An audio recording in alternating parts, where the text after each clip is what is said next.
Hello, Whole Woman podcast listeners. You're back with Kim and Rachel, and today we are going to talk about another one of our many favorite topics. But I love the idea of how we're going to have this conversation where it's really going to kind of pull from Kim's experience and knowledge. So you're in for a huge treat. Hi, Kimmy. Hi, Rachel. How are you today? I'm in the AC, so I'm fine. Me too. It's hot here as well and humid as heck.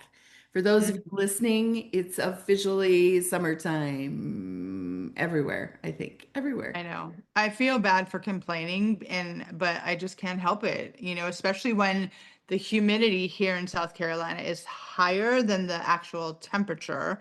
It's such a weird experience outside. It's like you have to go like this with the air, like you're doing the breaststroke. Yep. So, Yep. Yes. I'm with you. I'm with you. When I wake up and I see the water running off the windows, I know it's going to be one of those days. so here we are under all the fans with our water, spending the afternoon together. Mhm. It's good stuff. It is good stuff. All right, my lady, I want to just kind of dive in because I have really thought long and hard about the questions I want to ask you, and I feel like we are going to have a beautiful conversation today. So shake it off, take a deep breath. Ready? I'm ready. Okay. So in our introduction, we introduced who we are, how we've spent our careers in fitness, wellness, and how we're spending our careers now. If you don't mind, let's give our listeners just a quick, um, hi, I'm losing my words, a refresher, if you will, about, the past couple of decades of what you did and what you're doing now. Okay. Um, yeah, I gained a lot of weight after having kiddos, right? So in my early years, I was just fit by default. I was a swimmer, very active. I worked on my feet. I worked in restaurants like from the time I was a teenager. So I was just moving, and my weight didn't ever really impact me until I got pregnant with my first son. But I Mhm. was very young, I'm 21 and had a baby and headed right back to work. And so the weight just melted off again. Mhm. Not so much with my second kiddo. And my career had allowed me to slow down a little bit, and the weight just piled on. And I ended up feeling like I just hated myself by the time I was approaching that terrible 40 number. And so I started in a group fitness program, and it included like a checklist. It was a challenge. It was a 9-week challenge, and they had this little book. And the only way that you could be a winner is if you filled out your nutrition checklist every day. And it didn't make you write everything down, but it said like protein, and then it'd have 8 little boxes. And so you'd mark how many times you had protein in a day, and fat and vegetables and all the things. And it just was really very effective for me. And I caught the bug, and I had huge results because for the first time in my adult life, Mhm. um, I showed myself that I can take control over my physical health. I had never thought about it before. So But that was the so, first time that you had had a significant weight gain was after yeah, baby number two. Okay. So you yeah. you were pretty, it was never an up and down for you. It was just like, okay, all right, No, that didn't continue. that didn't happen until I turned 30. And then it was like, and I Oh, did okay. what Okay. everybody did, like something special's coming up, I just starved myself. Yeah. I would like fit into things. Or back in the days when I still believed Spanx were like God's gift, and now I burned all of them that I have. So I did what I think every woman does. We try all the things, right? And Yeah. eventually reached a point with hormones and perimenopause and all the things as I was getting closer and closer to 40, I lost control. But I was never exercising. No one, Mhm. I didn't ever exercise. So I started this program. It included exercise. I was kickboxing, I was lifting weights, and I was eating. I mean, I was eating, and that was the kicker for me. Like when I talked to people, they said, "Oh my gosh, what was your diet like?" I'm like, "I didn't diet. I ate." And I had spent so much of my life like starving myself that I think my body was like, "Hallelujah, here's some food. We're going to give up some of this mush." And Yep. I just caught the bug. I loved how I felt. And Mm. um, I talked to my husband, and we had worked together for a long, long time, and the boys were older, and it was time for a change. And so I opened a gym, Mm. and my program was very much the same as that. You know, we exercised, we talked about nutrition, but I caught the bug so hard that I went out and I got my nutrition, my PN1 and my PN2 from Precision Nutrition, and then I went through the Institute of Integrative Nutrition, and I got another certification. And I just really tried to tie together how eating enough and Yep, eating well brings health more than really, in my opinion, anything else that we do. absolutely. Yeah. Okay, so you are now, how old are you at this point? I am 57 No, and no, no, not today. At the point of the story that you just told. I opened the gym when I was like 45, 45. Okay. And the gym was open 9 for years. 9 years. Mhm. Okay. So for 9 years, you helped, trained, advised other women about what to eat. Yeah. And So, and I didn't prescribe though. That's the thing. We just put things out there and just tried to show them because so many women starve themselves, right? right. But so did you do assessments with new members? Um, And no, we talked about oh, general good eating. I did not ever create a plan or prescribe for anyone. We just talk about good eating as a whole. okay. Yeah. Okay. So, but did you ever have a moment with a client where you were just kind of regurgitating like the food lies that you believed at the time? Oh, for sure. Okay, that's where I was trying to go with Yeah. you. I'm sorry. Yeah. I'm Okay. sorry. Yes, for sure. Yeah. Okay, so give our listeners an example of what that sounds like. I'm coming to you. Hi, Kim. I just had my eighth baby and I really want to feel my best. What do I need to be doing? What do I need to be eating? Help me. What I said then, Mhm. I said, I can fix you. I've got a plan. I'm going to teach you how to eat. And I believed everyone. I believed everyone on the planet who faithfully ate a protein, a fat, and a carb every meal, 5 times a day, could lose weight, Yeah, could change their bodies. And I think that works for some people, but I believed it hook, line, and sinker for everyone. And I would have proved it to you because I had people go off meds and I had people who could now suddenly have babies. I had all these things, right? right. Right. So Absolutely. it had to be true. Right. But what you know now, the reason why it was true is because people were just starting to take better care of themselves, period. They were doing all the things. Right. I mean, like they were finally moving. Some of the people had been sedentary their whole lives and now they're moving. That Mhm. had a piece of the pie. You know, Yeah. some people, our bodies will protect us. Some, particularly women, they think, oh, my class reunion's in 3 months. I'm gonna only eat cucumbers and lettuce greens for every meal for the next 3 weeks, and I'm gonna lose 22 pounds.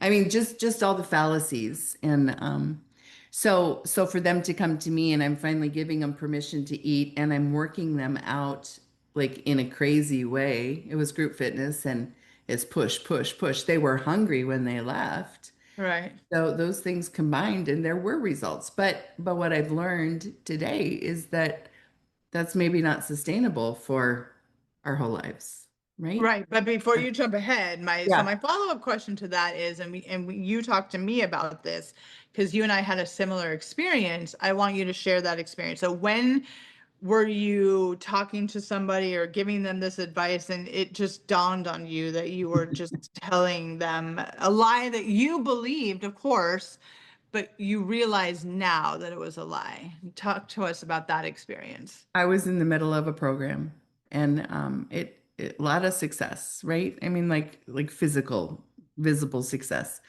And somebody kept talking to me about how hungry they were, how hungry they were. And one of my fellow Was it me? coaches, no, one of my fellow coaches is standing right there. And I said, well, just eat more vegetables, right? And she said, you can't eat more vegetables. You can't. The manual says you get 3 ounces of broccoli. And that's the moment when I thought, what the heck am I doing? What am I Mm, doing? I mean, what am I doing? When has anyone ever eaten fruit or vegetable or a lean meat or even uh, anything in such excess in one meal that it made a difference? right. Right? Right. Oh my God, the things that in Broccoli. our it Broccoli. just Yours makes was me banana, right? Yours was banana. yeah, Yeah, mine yeah. was broccoli. Broccoli. I know broccoli's so bad. Eat the whole head. Okay. That I mean that triggers a question for me, but I want to stick with this one because it's kind of, why is it so hard for women, especially women, because we've been drilled that calories in equals calories out, and that, equates to the weight loss. Right. Why, yeah, is that so hard to let go? Why can't women just get it in their brain that it's not that cut and dry? Well, first off, the people that we trust most in the world are the ones telling us that, right? I mean, our moms, our dads, our doctors, um, I mean, even in school, they're like, eat this, exercise this. Well, in theory, it does work, Mm, right? But our bodies are perfect for the most part. When we're born, they're perfect. They know what to do, right? We mhm, get crabby and we cry and somebody feeds us and we stop eating when we're satisfied and then we poop whenever we want to. We don't worry about who's in the next stall or what time of day it is or whatever. I mean, like, but then somebody puts us on a schedule, and then somebody tells us what's healthy, and then somebody serves us a meal that we don't choose, like when we go to school. I think that's why we can't ever give it up because smart people uh-huh. tell us it's so. Mm. Okay. I do get that, but you just used a perfect example of we're smart. We women are brilliant, but when it comes to the lies that we've been taught about the food industry, about the diet industry, about what size we have to be, about what size, I mean, our measurements, that Mhm. I can't even utter it because it makes me so angry. But those are what every single woman are striving for, even if their complete makeup of their body will never allow that. Mhm. But we force it, we force it, we force this ideal onto ourselves, onto our friends, onto our family members, our daughters. Our sons. Even our sons. Like I watch my grandsons, right? I mean, Mm, this has brought it all back home for me just recently. I'm blessed to have a 1-year-old and a 2-year-old in my life. And when they're hungry, they could give two rips if it's time to eat yet, or if the food they're being offered is good or bad, right? right. Yeah. They're hungry. Yeah. And how many women do you know that they're starving? Like they're starving because you can hear their gut working, right? Yeah. You can Oh, hear yeah. the grumble. And so they drink a little water. Oh, I just don't want to eat yet. Or they chew a piece of gum. What? Or smoke a cigarette. Right. What? Yes, I did that too for a long, long time. Me too. Yeah, what is this? I mean, like our bodies are made to be just like that 1-year-old or that 2-year-old. They tell Yeah. us when it's time. Either you're Yeah. tired or your stomach's growling or you can't think or whatever the case may be, right? Yeah. But we don't Well, want to what is believe the our solution? bodies. What's the solution? Us. We're the solution. Dang it. We are the solution. But I mean, what we teach our clients is that you have to reacquainted with your body Mhm. and learn to listen to its signals and understand those things that are happening to you for a reason. Are you Right. getting cranky? Are you getting tired? Are you getting dizzy? I mean, I have known, women who have fainted because they're so hungry. Yeah. And, if that's not a sign that you need to take better care of your body and nourish your body and give it fuel, like my love letter to these women listening to our show today is do your best. We invite you to kind of relearn what your body is trying to tell you. And all those things that you've heard are 99% lies. You know, Right. if you want to drink a glass of water before you eat something because you think it's going to fill you up, or you don't drink, my lie, my favorite lie was you can't drink any liquids for 45 minutes after you've eaten.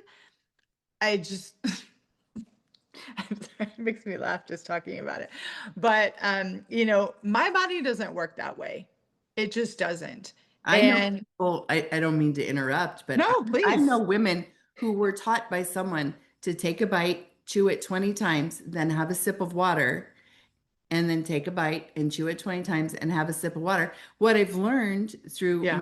my nutrition courses is Yeah. you shouldn't drink a lot of water while you're eating because it totally dilutes the acid. Our bodies are meant to, like your gut, when you put Yeah. food in your mouth, your gut says, woo, food coming, and splashes a bunch of acid in there. So now you're going to drink 20 ounces of water. And then how many people do you know that are constipated or have GERD or have heartburn? Because there's nothing in your body left to burn the fuel that you're doing. So it just sits in there and sloshes and makes a mess. Yeah.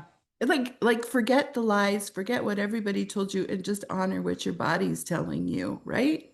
And that is tough to do in the beginning. Mhm. I've been there, you've been there. It is hard. It is challenging.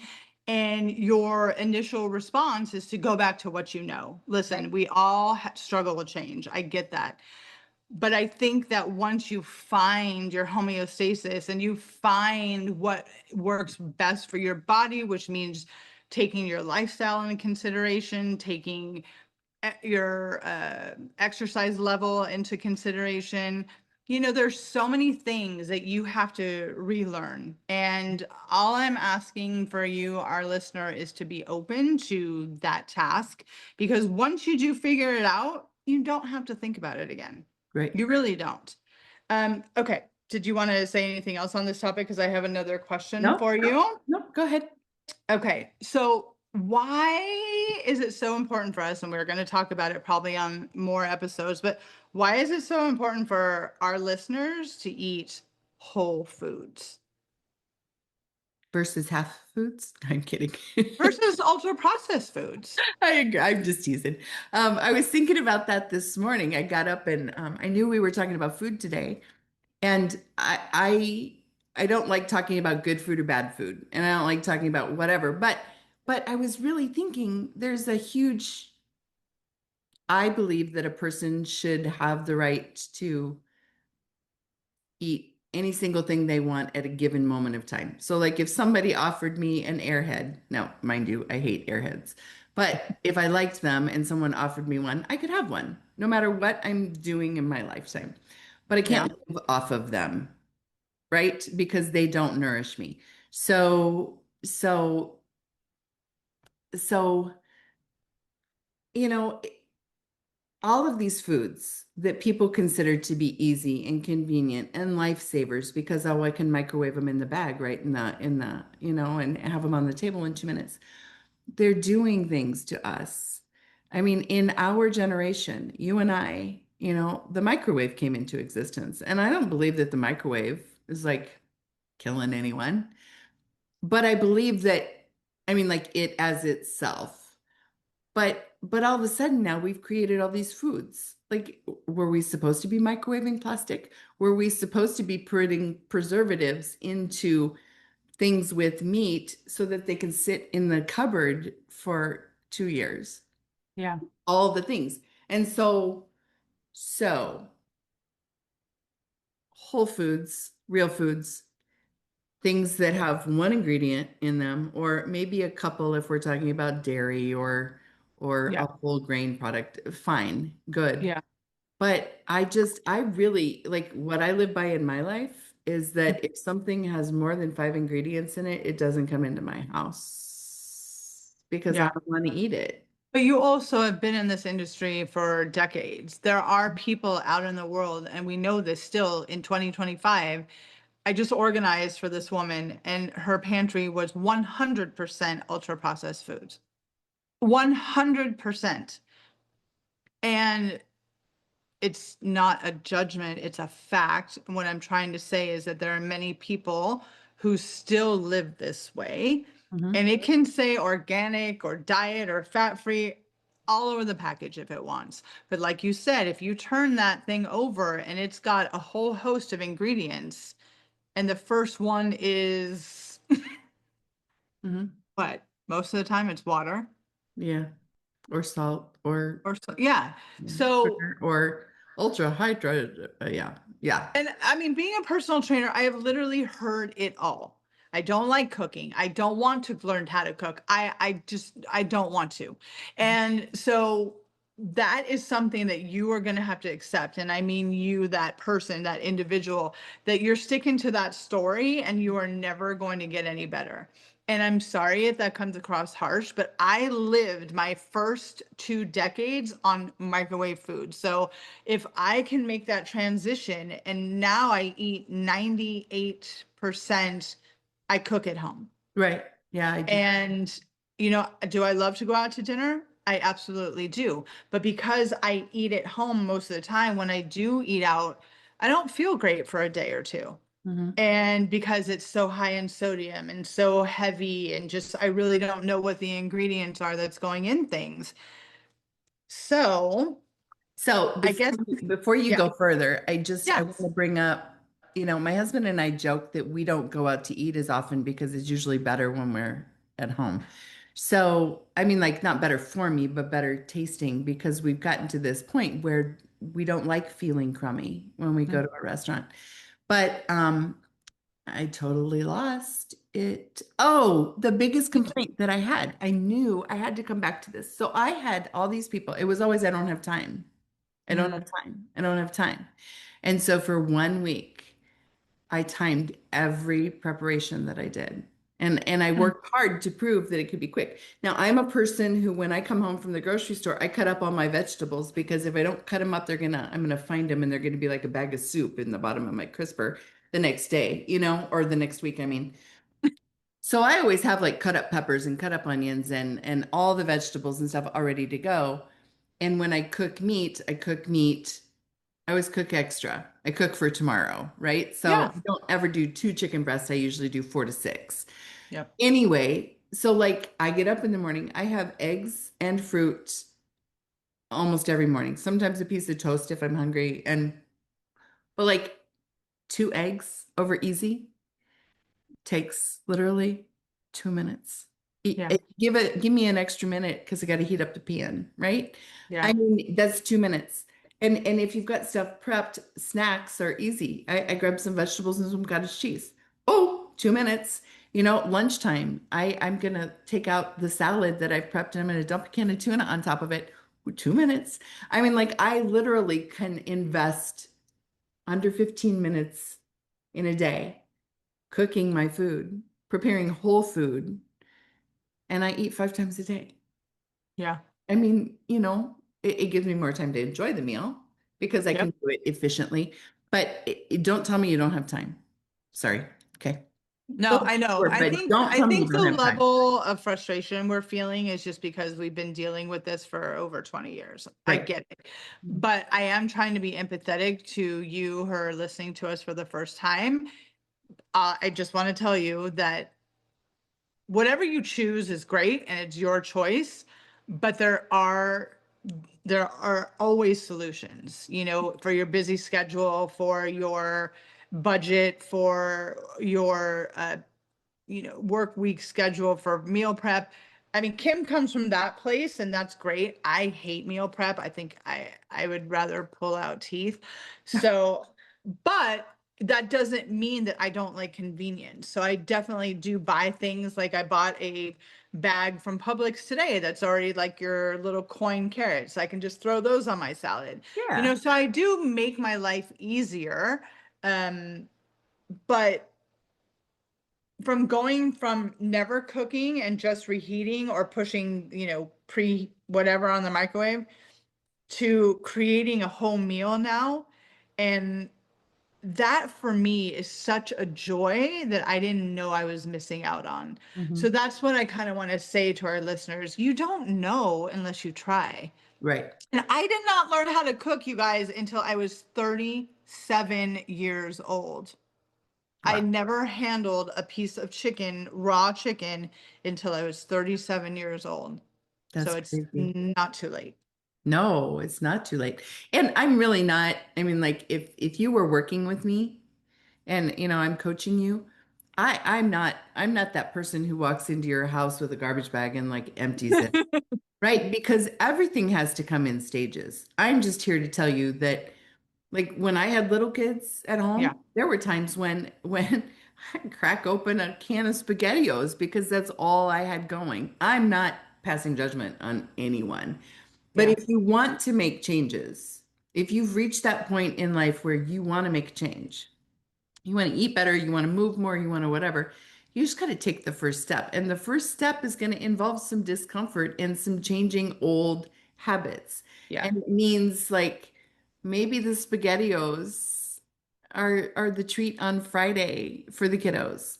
Or, I mean, like make one meal. Start with one meal and then maybe perfect a day part. Maybe it's easiest for you to home cook breakfast. Yeah. But, lunch still needs to be like a good old bologna sandwich and dinner Yeah. needs to be whatever. Yeah. Fine, because as A you bowl of as you cereal. develop your skills, Yeah. then you're gonna bridge into the next meal or the next meal, or once in a while you're gonna cook dinner from scratch or bake a birthday cake from Yeah. scratch, right? Yeah. Because there's nothing wrong with any of that. And if I came across as black or white, is not who I am. There's still, you're going to find some crackers. You're going to find things in my house that are processed. Mm-hmm. It's just if I can do it myself, gosh, I try to do it myself. Mm-hmm. So, I hear that. And I do like what you said, your advice is like master one recipe because I did that. I mastered a chicken recipe and I did it over and over again until I didn't have to think about it. The only thing I had to think about was going to get chicken thighs at Whole Foods back when I lived in New York City. yeah, And so I do love that advice. Don't overwhelm yourself trying to learn how to become a Michelin star chef if you've never touched raw chicken. Like, right. learn how to bake chicken, learn how to bake it in the oven. And the oven, what I've learned in my cooking is that when you bake things in the oven does all the hard work for you, right? So sitting over I probably still don't really know how to saute things properly when like meat and stuff. I probably still don't because I have chosen to more master like baking, Yeah. you know? I, So, I'm I'm the queen of crock pot, sweetheart. I, I love the fact that I can dump it in and turn it on, right? but it's still home cooking. It's still I Yeah. choose what goes in. So Yeah. yeah. And don't the other bit of advice that goes right into that and because I love that master one thing, don't pick beef Beef bourguignon. Wellington. Right. Don't pick something that like somebody had to work a long time to master. Pick, baking really great chicken so that you can count on it. Yeah. Pick stir fry or Mhm. I mean like any number of things, but pick something that's easy and that's affordable Yep. because if you botch it up once or twice, then you're Yeah. not like, oh, I just wasted all this money and Yeah. all this time. Do something simple and Yeah. become really good at it. Yeah, I think that is sound advice for people who may want to transition into cooking but aren't really confident yet. And I think that I'm just going to tell you a quick story. So I have always wanted to have a cast iron pan, right? And I found this recipe for chicken thighs that had some sauce on it. And sometimes I get really overzealous and I don't pay attention to the details. And I didn't really know that cast iron gets friggin' hot. And Correct. I don't have a gas stove here anymore. So my burners are very temperamental. Long story short, I was like, I'm going to try this new recipe in a cast iron pan. The middle of summer, the first year we moved here, and the next thing I know, my whole stove is smoking. the friggin' fire alarm's going off. And I live in a loft. So if you can see way up there is the fire alarm, there's no getting to it. Okay. So the fire alarm's going off. My apartment's filling with smoke. But I think that I had enough confidence to know that I just messed up. I did not have to throw in the towel and say, I don't know how to cook. I'm no good at this. It's a funny story now. Mhm. And I'm telling you, our listeners this because you are going to set your apartment on fire almost Mhm. when you're learning to cook, and that's okay. You get to open a window, start the fan, take it off the burner, whatever needs to be done. But the next time you're going to pay attention to the recipe and you're going to do it perfectly. Yeah. Yeah. Learn from your mistakes, right? Yes. Exactly. Exactly. All right, babe. I have one more question for you that I really think is important for our listeners. So I wanted to know, what would you tell? Actually, I lied to you. I have two questions. I wanted to know when you kind of switched gears and you were like, okay, I'm not going to diet anymore. I'm not going to restrict. Do you feel like you got a little rebellious there for a short period of time and just like ate everything under the sun just because you restricted for so long? For sure. For sure. And I can go one further. It wasn't just me. When I ran the gym and we did this challenge thing, I Mhm. would have people, and I learned from my own challenges. If I starved myself, if I didn't ever have any treats, or if I didn't celebrate special moments and stuff during that window, then once I opened the door, they were going to blast open and I was going to go crazy. And so I tried to tell my clients, dude, I mean, like this one guy, I loved him. He and his wife joined the program together, and their son was on a baseball team. And he came in and he was so proud of himself because everybody went out for ice cream and he was the only one who didn't. And, he stood strong. And I was like, I hate to do this to you, but next time I want you to eat the ice cream. Yeah. Because the thing is sometimes we need to lose weight, right? I mean, like generally there are people who are unhealthy at a certain weight and they need to lose weight. So they're going to exercise and they're going to make different choices than they have for a long time, right? I mean, there's Yep. nothing wrong with changing different things, just like we talked about whole foods versus what we've been doing. Hmm. But you still have to enjoy your life. You still have to have the birthday cake. You Hmm. still have to, I mean, like some people don't drink at all, but sometimes, I mean, if you're not drinking, sometimes you want to go to a nice dinner and have a glass of wine. Hmm. You can do those things when you're trying to make changes in your health. You can Yeah. do those things and you don't have to earn them. You did a really great job of talking about that, in episode 2 when we talked about movement. You don't have to exercise to earn anything, right? You should exercise because it's good for your body and because it feels good. Right. Um, yeah, but yes, every time in the past, and I don't do it anymore, but in the past Mhm. when I'd detox or when I'd you know, eliminate a whole food group, Yeah. I'm telling you what, it's just like I don't have cravings, generally speaking. Yeah. Me But neither. if I gave up all sugar, if I gave up sugar Yeah. entire, like I know people who give up fruit, everything. I'm telling you what, if I give up sugar, I can walk by the cupboard and I hear M&Ms going, Kimmy. I don't even like M&Ms, right? Right. Right. But let me tell you, if I say no, and I Yeah. think people are just like that. If somebody tells me I can't have it, mm, Yeah. I want it. Yeah. Of Yeah. course. Probably more than you wanted to know. But anyway. No, I love it because I think binging is such a fear of women. They're like, oh, if I smell that piece of cake baking, I'm gonna eat the whole thing. Mhm. And and it's like, are you? Yeah. You're not.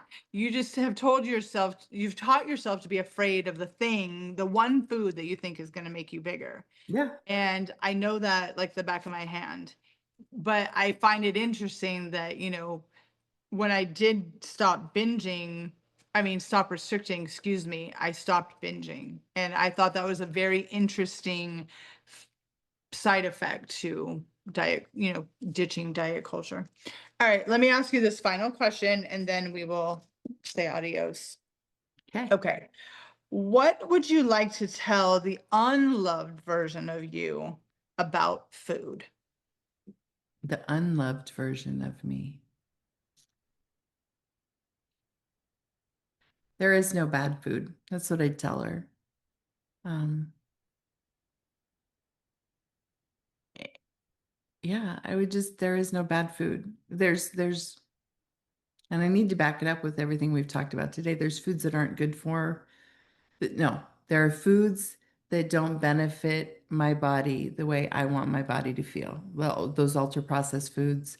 Mhm. Gosh, I choked down a lot of really lame protein shakes and bars and crap just in the name of Diet. diet. And when I would have served myself better, just always eating what I was hungry for, eating what my body needed. I mean, sometimes we need something sweet, right?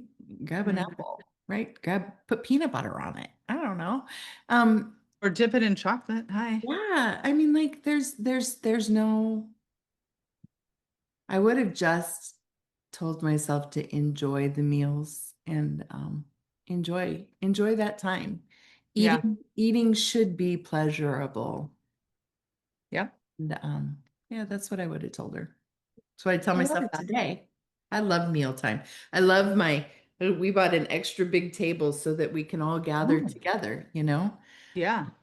Yeah, there's nothing better than a good meal with people you love.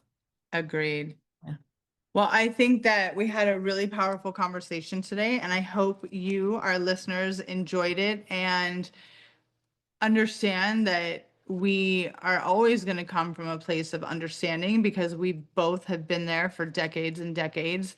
And to feel food freedom is something that I have never experienced in my 4+ decades before this. And I really want that for all women. I'm not just being cheesy, I'm being dead serious. I want every single woman to know what it feels like to be free of diet culture and free of these restrictions that we have been taught to put on ourselves. But we do keep those lies by continuing to tell the same story, by continuing to go on the next diet or to not love our bodies enough to say no more. I agree 100%. Amen to that. All right. We will be back again soon. You can count on us every single Friday, and who knows what we're going to talk about next time? We know. But if there's something that you'd like to know what we think about, shoot us a Or if message. there's a topic that you would love to hear us chat about, Mhm. please, please, please drop it in the show notes. We answer every question and we are open to hearing what you guys have to say. Absolutely. All right, friend. Thanks. I will see you next time. Bye. Bye.